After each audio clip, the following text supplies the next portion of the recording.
Good morning. I didn't realize I was so loud. Welcome to the Downtown Design Review Committee meeting, December 15th, 2016. Please silence your phones. Our first order of business is roll call. Betsy Brunstetter. Present. Gigi Faulkner. Present. Charles Ainsworth. Present. Corey Bates. Nathaniel Harding. Present. Connie Scothorn. Present. And Danielle Theriot. You have a quorum.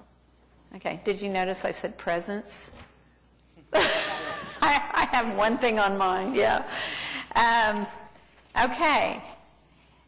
We have, hopefully everybody has been able to read the minutes. Do we have a motion and second on that? Move to approve. Second. That was Faulkner and Ainsworth. All in favor? Aye. Any opposed? Minutes are approved. We have no cases withdrawn. We have one continuance request in the, that has been in the docket. Does anyone have any questions about that, or is there anyone here to speak to 1220 North Hudson? Okay. With that, do we have a motion on the consent or Move to continue to the February 16th meeting. Okay. Second. Okay. That was Ainsworth and Connie. All in favor? Aye. This item is continued. We have no items on the consent docket. Item A on cases for individual consideration has asked to be continued. Is there anyone in the room that would like to speak to this? Otherwise, they've asked to be continued to the February meeting. Move to continue to the February meeting. Second. Okay. Chuck and Connie, all in favor? Any opposed? So case 00092 is continued to the February meeting. The next item is 1000 North Broadway. Is the applicant present? Come forward. This case was originally heard in October. It's a new addition to the Community Foundation building. And at the October meeting, the committee expressed various concerns about how the proposed addition matched the overall character of the immediate surroundings, including they felt that there could be more horizontal emphasis on the facade, asked for to consider more punched openings, and asked to change the metal panels on the east facade to a different material. So the applicant has significantly redesigned the west facade, and it's in your packet and on the screen. And I think Mr. Blatt will tell us more about it. Good morning, Madam Chairperson, committee members. Tony Blatt with Hornbeek Blatt Architects for the applicant. Like Ms. Chronister mentioned, we came before you last, I guess it was a couple meetings ago, and presented a scheme for the building addition to the Oklahoma City Community Foundation. And we have taken the information that was given during that meeting to heart. We went back and we watched the videos several times, and we made sure that we addressed each of the comments to the best of our ability and with kind of dovetailed with the program that was given to us by the owner. So we have redesigned the colonnade on the west facade, the cast stone elements, and we have incorporated that into a brick facade with a more horizontally oriented type of fenestration pattern that is matching buildings that are in the area. The south facade was also modified from what was drawn to a simplified version with brick facade and punched openings. And then on the east side, we incorporated a terracotta panel that was mentioned in some of the review meetings that we had outside of this meeting, but so that we didn't have the metal panel that was showing on the east facade. We took this information and met with Automobile Alley or their representatives a couple of times when we met with the city staff, tried to make sure that we were taking care of the items that needed to be addressed. And we would be happy happy to answer any questions that you might have on what we've done. Okay. Any questions from the committee?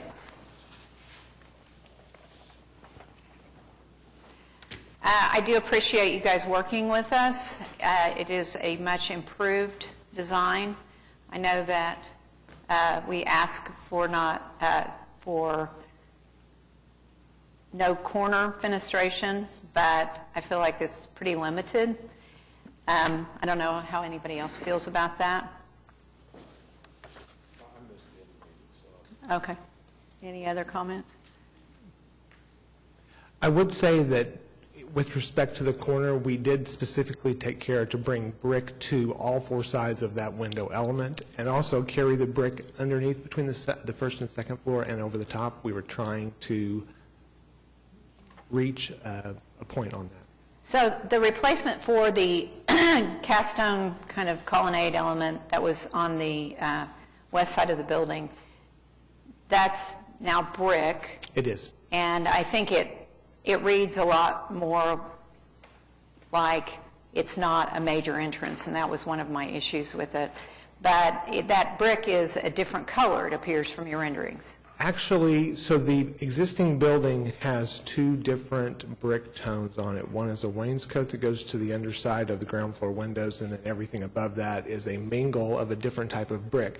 What we've done is we've taken the brick that is currently the wainscot, and we made that the back field of the west facade and the entire facade on the south.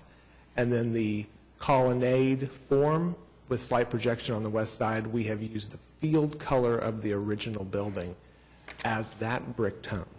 So there's a carry, but in the event that the brick mingle has a slight tonal difference, it is separated by that other current wainscot color that is existing on the building. Okay. Any other comments? Any comments from anybody else in the room? Mr. Mason, would you like to come forward?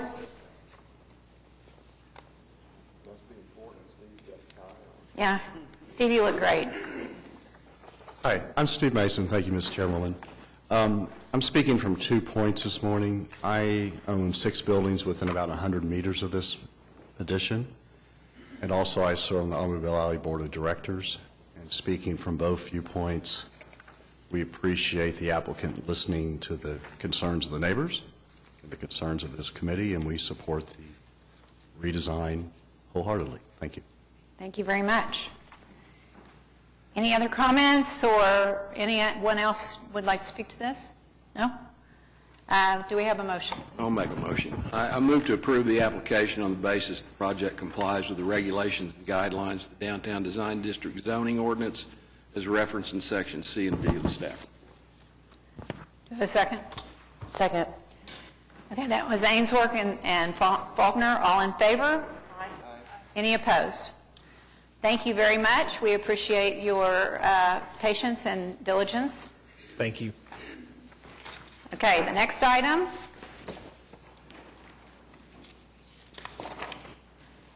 is, we didn't have a variance on that. No. Okay, the next item is 729 Southwest 3rd Street. Is the applicant present? Could you come forward, state your name, write your name on the piece of paper on the podium? This is a project at the Eureka Water Company on Southwest 3rd. They would like to install a new water silo that's 73 feet tall. They already have 1 or 2 right now. Equipment above the roof is required to be screened. Staff felt that screening something 73 foot tall would call further attention to it, not less.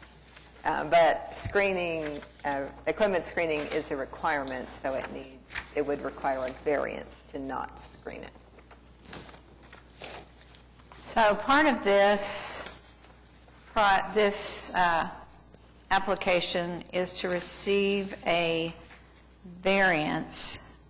It's to approve the installation of the new silo and then receive a variance to not screen it. Can you talk to us about why you're doing a new silo? Yes, ma'am. So the Eureka Water Company, Oklahoma's largest water bottling company, bottling under Ozarka, has grown significantly over the last several years, and its existing silo that is 60 feet tall and I believe 60,000 gallons is no longer sufficient to keep up with its bottling operations, and it needs to expand due to the location and the artesian well that it bottles from being on its location. It doesn't have the ability to move its operation or otherwise, and it needs to expand by adding additional capacity in the form of storage of the processed water.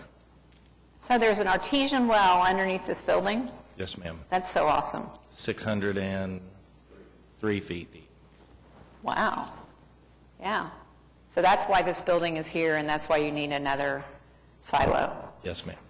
Okay. In order to keep up with demand, the newer technology and processing lines move so fast that we have to have storage capacity of additional water in order to be able to bottle at the rate of the machines and need additional storage.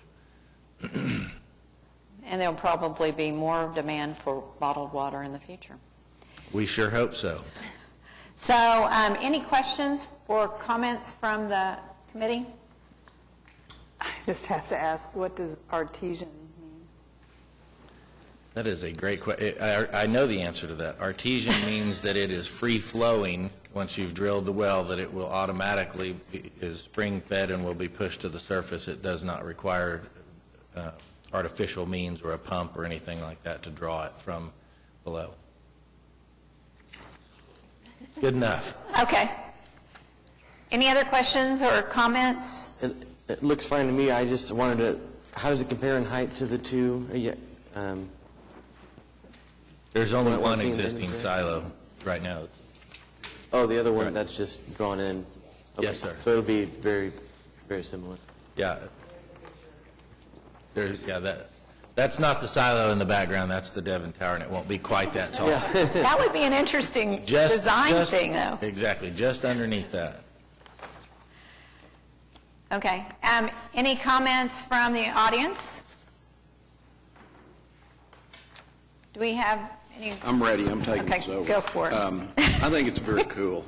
I move to approve the application on the basis the project complies with the regulations and guidelines of the Downtown Design District. How am I doing on that seminar I did, right? Zoning ordinance is referenced in section C and D of the staff report, with the condition that the applicant receives a variance from the Board of Adjustment from the utility screening requirements. Good job. Do we have a second? I'll second. Okay, Chuck and Connie, this is becoming a show. Here we go. So we have a motion and a second. Anybody want to vote for it? Say yes. I'm sorry, I'm really changing this up. Vote for it. That's a new one. Anyone opposed? Okay. And I also would like to make a motion to provide a recommendation of approval to the Board of Adjustment for a variance from the utility screening requirement. Okay. Okay, all in favor? Aye. Aye. Any opposed? Congratulations. Thank you very much. Thanks for being We here. appreciate it. We appreciate you. Okay, can anybody tell I'm excited for about a week and a half from now? The next item is 700 Northwest 5th Street. Is the applicant present? Yes. This is a request for signage for the recently renovated Bob Moore building. If you haven't been that way lately, you need to. It's very exciting. Here's a picture of it. They added the second floor. What's going on is because of the zoning district, they're only allowed one wall sign because there's only one tenant. And so they came through and we administratively approved the sign where the green line is. And they're coming before you today because they're going to actually have to get a variance for this to approve the same sign, and it's relatively small, where the red line is here. This is where they've actually created the new kind of entrance into the building and took out, it's a courtyard in there now, so it's very interesting adaptation of what had been there. Again, this is because they're totally restricted to only one sign. They have an entire half block and a large building, and these are, when you look at the square footage, they're relatively small in comparison to the building, but it does fit in with, as you can see, where they're putting them on the building. Okay, great. Has Laura given enough of an intro for you? Absolutely, yes. Any comments or questions from the committee? Any comments or questions from the audience? We're getting a little thin in here. Do we have a motion? I move to approve the application on the basis that it complies with the regulations and guidelines of DDRC. Zoning is referenced in Section C and D of the staff report, with the condition that you receive a variance from the regulations for the maximum allowable number of signs. Okay, that was Gigi and Nathaniel. We have. It's symmetrical. We're going to weigh in. Yeah. Okay, all in favor? Aye. Any opposed? Congratulations. Oh, yeah, that's right. Secondly, we'll provide a recommendation of approval to the Board of Adjustment for a variance from the regulations for maximum allowable number of attached signs. Thank you very much. Wait. Okay, that was a Gigi and Danielle. Gigi is messing up or Danielle is messing up the pattern, but that's okay. All in favor? Aye. Any opposed? So you are free to go to the Board of Adjustment with a recommendation of approval. Thank you very much. Have a good morning. Okay, the next item is 712 Southwest 5th Street. This is a request for demolition in the Orndale subdivision. You might recall several months ago, we had brought several of the small single-family homes before you, and at that meeting, you all agreed for demolition of all of those structures. Subsequent to that, staff has been administratively approving the demolition of the small single-family structures in that area. This is the first commercial building that we've had come up in that potential historic district. It started out as a dry cleaner and subsequently became the neighborhood grocery store. It has deteriorated over time and been used for various things. There's an addition on the back. It's a metal addition. I included some pictures showing we have some issues with the brick. I don't know the condition on the inside. It is located mid-block and adjacent to the alley. And we're bringing this before you because it was shown as being a contributing structure to a potential historic district, but as we indicated in the staff report, there's been no action by any party on establishing that historic district, as well as numerous structures as indicated on, I keep updating this with all the X's. Every place there's an X, those have been demolished. And not all of the buildings in the potential historic district are actually contributing. There's actually been more demo of the contributing structures than the non-contributing structures, but we are vastly reducing the number of structures in that area. And anything reconstructed in that area would be conforming to current guidelines and regulations, which would include the downtown development framework. Okay. Sam Gresham here to represent the owner. The building is it's not that special. It encroaches on the alley. It's 18 feet wide and about 60 feet long. It's not in terms of what I see the city as intending for that district, this is truly contrary to that vision. I don't think preserving it could be incorporated effectively in what would be, I think, some mid-rise residential, commercial, a development that is consistent with Corder Shore's grand vision of this district. This building's a mess. It's coming apart inside. I guess use could be considered its historic condition, or value, but its physical condition is not much to be considered something to preserve. Okay, thank you. And I should have said staff is recommending approval. Okay. Any comments or questions from the committee? We have no one out left in the room, so. I just have one comment. I have to agree with this. I mean, I'm looking at this plan for all the structures that have been demolished, and I wonder if there's even enough left in that area to have something you would call a district anymore, so I guess I have to agree, and the building looks pretty nondescript from the photos, so that's all I have for that. I wonder if anyone besides me actually looked at the building. Did anyone go out? Inside the building? No, just looked at it. As opposed to looking at the pictures. I've driven by it. Yeah. I mean, it's really, the pictures don't give it justice. It is cuter than that.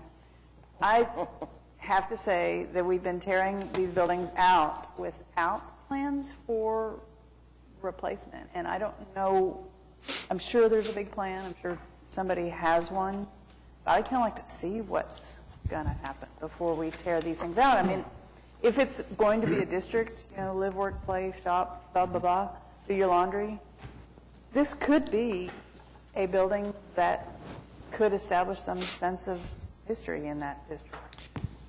I think there's other buildings more deserving of that position in terms of this district. Laura and I discussed a few that might be. This one is structurally, it is a mess. I mean, inside the floor is wooden, and it's gone. The roof has got holes in it. It's not a building whose physical condition is really something that makes economic sense to preserve. It's very thin and very long. You could say that, but I'm not sure laundromats are what we're aiming to put down there. You mentioned a laundromat. I make that point. Well, that's because that's what it was. Or dry cleaner. She said Right. it was. But in terms of building your view of what proposals may come in the future would be a necessary step in order to get approval for any kind of development down there. But the city has developed a master plan that is core to shore. And this is not it. This little thing is not it. They show it as kind of a blank slate, and there's a new mid-rise urban density that's intended for that district. And that urban density really interrupted by this little one-story. Well, this isn't the only one in that block that's going to interrupt that design. And I think that's the other thing. There's 3 or 4 houses that are viable houses that I don't know how you're going to get them taken down because people are living there. And so it is at the fringe of that district. And I still haven't seen this master plan. Right. Maybe it is public knowledge. I haven't seen it. Right, I'll just point out that the downtown development framework did suggest a much higher density for this area, but the DDF is also clear that that shouldn't necessarily be at the expense of the removal of significant structures. And then it's the committee's decision to what extent this is significant enough to outweigh the future development plans. Connie, I struggled with this because it is a really cute little building. However, it is a very small building. It's not in great shape, and it wouldn't be difficult to replicate if the design of the area led to that. So, and as far as what we're looking for is we're looking for a much more dense, at least 3-story development in that area. So this one would be kind of like, it's only 18 feet wide. That'd be. Yeah, to me, they're going to master plan this entire area, right? Yes. If you haven't already. And part of this, I think, almost goes to the public safety issue. These people breaking in these buildings and, I don't know. I'm a preservationist. I've done quite a bit of it. While we struggle with taking some of this stuff down, I think you have to weigh it against the overall impact of what we're trying to achieve, which is higher density. And so I'd have a hard time leaving it there. But Okay. Does anybody want to try a motion on this? Sure. All right. I move to approve the application on the basis that the project complies with the regulations and guidelines of the Downtown Design District Zoning Ordinance as referenced in Section D of the staff report. Okay, Okay, we have a motion and a second to approve the application. All in favor? Any opposed? Okay, Connie opposed it. All right, thank you very much. Thank you. Okay, moving right along. We have the 2017 meeting schedule in your packet. And we need to approve this, don't we? You've already approved it. That's just Okay. a whole punched copy for your binder. Oh, okay. Thank you. Do we have like Outlook invites sent that we can save? We could. Oh, that's an interesting idea, Paula. Like, Yeah, when Paula Paula sets hers a half hour before, so just beware of that. She says in the location line that it's actually at 9:30, but the invite will say 9. So we have this December 21st next year as kind of highlighted. And that was my mistake, I'm sorry. When I did the draft, I did that because I'm like, oh, the next day was a holiday, and we meant to take that highlight off, so just pay no attention to the highlight behind the screen. Okay. So, sorry. Okay, it looks like Laura and Lisa have been very busy. Yeah, in the last month. What's our latest count for the year? 181. 181 Wow. came in on Tuesday. You guys will see that next month. And last year, the high was like 140 something. Something. 140 something. That's amazing. It's amazing. Well, thank you for doing such a great job. Do you have any, what are the 2 most significant cases that you've provided administrative approval on? Can you pick those out, just for a quick overview? The vast majority of these are revisions, like somebody, people changing the location of a window that had already been approved. I mean, all of, just 90% of these are revisions. There are demolitions in the Orndale addition area, another batch to follow up on the batch from your meeting 2 or 3 months ago. Okay. What's the difference between a structure that can be administratively approved for demolition versus? Sure. We've taken many of the residential structures in this area to the committee, and they've all been approved. So they met the threshold of staff approval, but we wanted to get the committee's read on that. And since the committee has consistently voted to approve them, then we felt more comfortable as staff approving them because they fit in the threshold. But this case that was on today was a commercial structure, not a residential structure, and we didn't believe that the committee had gotten a chance to debate the difference between those. So that's why we brought it. It met the threshold of administrative approval, but we wanted the committee to debate it a little bit. Thank you. Does that answer your question? Appreciate that. Okay, any additional comments from the planning staff? You do have a meeting next month, and if you, there was a couple of new applications, so just that are already being written up out there in all the media. So we'll have a good meeting next month with some Okay. exciting projects. All right. Any comments from the committee members? Merry Christmas. We're the choir. Okay. Yeah, can we say it? 1, 2, 3. Merry Christmas. The next meeting is January 19th. Is that right? It says it on here. Yeah, that's right.